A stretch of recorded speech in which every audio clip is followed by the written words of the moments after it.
Welcome to Penrose Learning, where we make understanding easy. You've got the extension page open, so install Forest and immediately sign in or create an account. Once done, allow only the permissions Forest requests for blocking and syncing. This protects your browsing data. Make sure to enable sync if you use multiple devices so timers and whitelist settings carry over. Next, open the toolbar icon and start a new focus timer. This first session confirms installation works and surfaces any permission prompts you may need to accept. Now configure how you'll use Forest daily.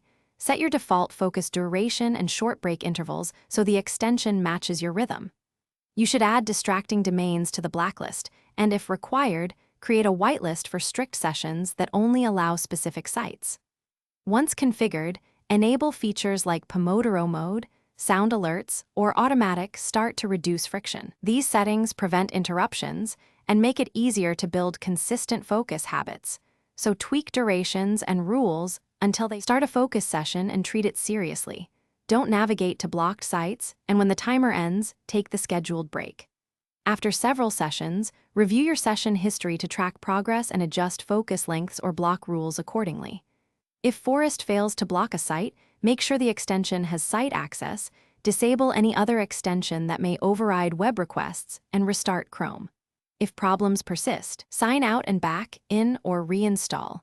The settings will usually restore from your account sync.